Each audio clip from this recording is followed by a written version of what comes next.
Саламатсызбы? Биздин каналга катталып, акыркы жаңылыктардан кабардар болуңуздар. Тажик оппозициясы Рахмон Кыргызстанда жаңы революция даярдап жатат. Тажикстандын президенти Эмомали Рахман Бишкекте мамлекеттик төңкөрүш жасоо планын даярдап жатат. Бул тууралуу Тажикстандын белгилүү оппозиционери Шарофиддин Гадоев өзүнүн расмий баракчасына жазып чыкты. Анда оппозиционер 9 июнь 2021 жылы Рахмандын үй-бүлө мүчөлөрүнүн чогулушу болуп, ага Тажикстандын улуттук коопсуздук мамлекеттик комитетинин башчысы жана Тажикстандын ички иштер министрлигинин министри да катышкан. Жыйынга Рустам Эмомали, Махмад Заир Сахибов, Шамсулло Сахибов, Хасан Асадуллозада, Шахрух Шаидзода, Тажикстандын улуттук коопсуздук мамлекеттик комитетинин башчысы Саймумин Ятимов жана Тажикстандын ички иштер министрлигинин министри Рамазан Рахимзода катышкан. Күн тартибинде Бишкекте мамлекеттик төңкөрүш жасоо үчүн Садыр Жапаровдун оппозициясын каржылоого акча чогултуу маселеси талкууланды. Кыргызстанда төңкөрүш жасоо аркылуу алар баңгизаттарды ташуу транзиттик зонасын кайра калыбына келтиргиси келет. Рахмандын үй-бүлөсү Кыргыз Республикасынын аймагын баңгизаттарды ташуу үчүн транзиттик зона катары колдонушат. Бул алардын негизги бизнесинин бири. Садыр Жапаров бийликке келгенден кийин Рахмандын үй-бүлөсү аны баңгизатын ташуу менен бизнеси боюнча бир пикирге келе алган эмес. Ошондуктан аларга Кыргызстандагы өкмөттү алмаштыруу зарыл болуп калат. Эске салсак, Шарофиддин Гадоев тажик оппозициясынын өкүлү жана улуттук оппозициячыл альянсынын мүчөсү. Ал бир нече жолу тажик президенти Эмомали Рахманга карата сын айткан. Булак Уа Чекет Кейжи. Атамбаевдин тешигин бүтөй албай тышкы карыздар көбөйүп баратат. 2013 жылы премьер Жантөрө Сатыбалдиев баш болуп, Сапар Исаков төш болуп Кытайдан 387 миллион доллар алганбыз. Жүрүп отуруп Атамбаевдин тушунда Кытайга эле 1,7 миллиард карыз болдук. Миллиардтаган сом мамлекеттик казынага төлөнгөндөргө бут тоспосок мамлекет тышкы карыздардан кутулат. Биз иш жүзүндө акча төлөгөндөрдү камап коюп жатабыз. Шүгүр аяк биягын карап бошотуп жатканыбызга. 2020 жылдын күзүндө өкмөт башына келген мезгилде экономикалык санкцияларды киргизип Садыр Жапаров туура пикирлерди айткан. Ал Акаевчил, Атамбаевчил болуп бөлүнбөйлү. Мамлекетке экономикалык пайда алып келе тургандарды камап, түрмөлөрдү толтуруп керек эмне? Андан көрө алар мамлекетибиздин казынасын толуктасын, биздин мамлекет тышка болгон карыздан кутулалы деген. Учурда карыздан кутулуу боюнча иштер туура жолдо жүрүп баратат. 2021 жылдын январь-февраль айларында Кыргызстан 5 миллиард 457 миң 18 миллион сом карызынан кутулду.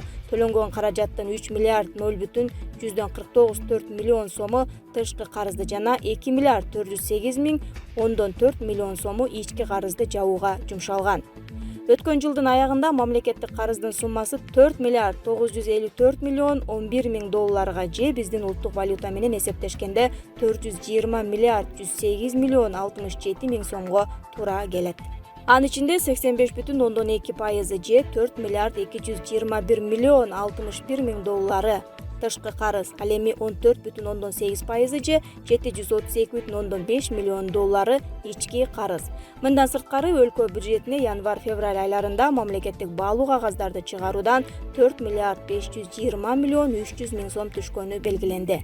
2023 жылдан баштап тышкы карыздарды төлөө көбөйөт, бирок тышкы карыздан кутулуунун жолу боюнча аз маалыматтар болууда. 2 жылдан кийин Кыргызстан үчүн тышкы карызды төлөөнүн эң оор учуру башталат. Былтыр ички жана тышкы карызды төлөөгө 400 миллион доллардын тегерегинде каражат жумшасак, 2027 жылы тышкы гана карызга ушунча акча керек болот.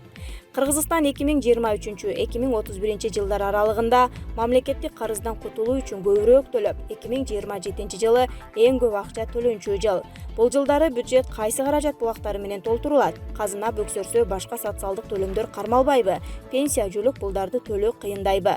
Кыргызстандын эң ири кредитору Кытай. Карызыбыздын 45%-ын дал ушул коңшудан алганбыз.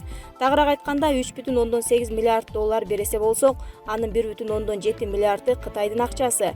Эл ичинде Кытай алдында карызыбыздан кутула албасак, жерлерибизди алдырып ийишибиз мүмкүн же Кытай аскер базасын орнотуш ыктымал деген пикир бар. Учурда Кыргызстан карыздан мөөнөтүнөн кечиктирбей кутулуп жатат. Мындай шартта эч ким жерибизди ала албайт. Кытайдын насыя берген экспорттук импорттук банкынан жыл сайын адистер келет. Алар карыздан кутулууга толук мүмкүнчүлүгүңөр бар деп айтканы бир жагынан кубантат. Эксперттердин айтымында карызды төлөй албай калабыз же ички керектөөлөргө акча жетпейт деп чоочулоого негиз жок.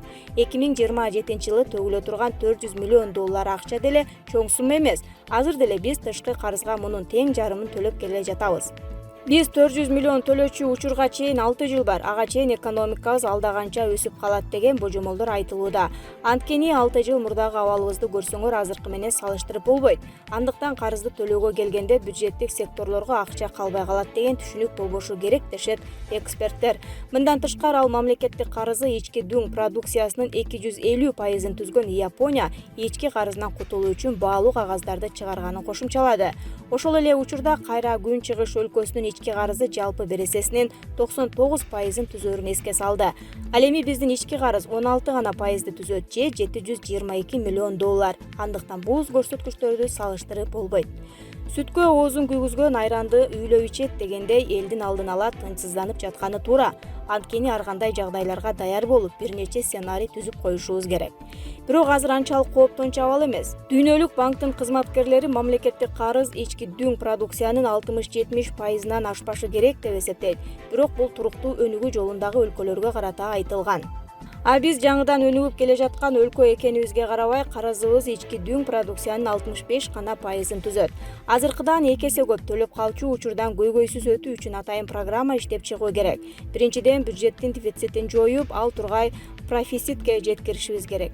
2007-жылы Бакиевдин заманында мамлекеттик бюджетти түзгөн учурда гана Кыргызстан профициттүү бюджетти түзө алган. Экономикабыз өсөт, бирок ага жараша толгон токой талаптарыбыз бар. Мисалы, кура турган жолдор, курууга ремонтко муктаж болуп жаткан ГЭСтер, мектеп, оорукана сыяктуу социалдык объектилер. Керек болсо бул талаптарыбызга өзүбүз тапкандан да көп акча керек. Демек, биз карызды төлөө үчүн экономиканын өсүшүнө түшкөн акчаны төлөйбүз деген туура эмес прогноз. Керек болсо элди алдагандык. Сооронбай Жээнбековдун убагында экспорттук импорттук банкы менен карызды кечүү боюнча сүйлөшүүлөр болуп, бирок Кытай тарап кийин карызды төлөп берүүгө дараметиңер жетет деген таризде биздин өтүнүчтөн баш тарткан. Карызды кыскартуулар боюнча Германиянын Киев банкы менен сүйлөшүүлөр жүргөн. Анда кыргыз тарап карызын конверсиялоого жетишкен. Узакка созулган сүйлөшүүлөрдөн кийин 14,9 миллион еврону кыскартып беришти. Башкача айтканда, ошол каражатты өз бюджетибизден таап, алардын атынан мамлекеттик ипотекалык компанияга салабыз.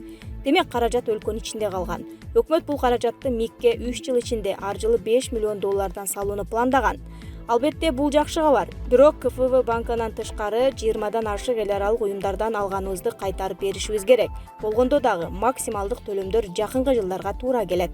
Атамбаевдин бийлиги тушунда чет мамлекеттен карыздар көп алынган. Эгер анын шарттары аткарылбай, убагында төлөй албасак, объектилер насыя берген тарапка өтүп кетет.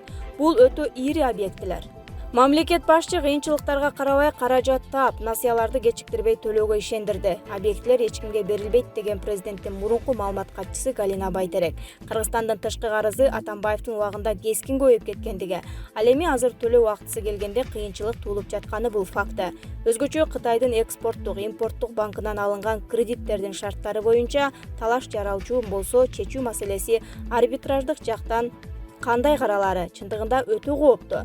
Кыргызстанга зыяны тие турган потенциалда кол коюлганы талассыз. Мындай болгону менен 20-жылдан бери келе жаткан экономикабыздын абалын эске алып, ага так сергек баа берип, менимче сүйлөшүүлөр аркылуу экономикалык иш-аракеттер менен ал карыздарды төлөөгө аракет кылышыбыз керек.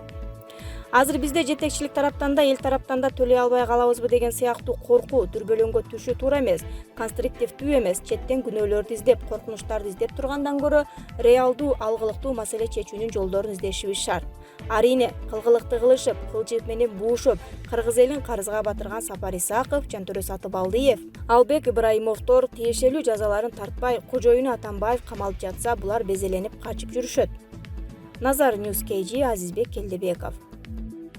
Бишкекке өзбек автобустарынын биринчи партиясы келди.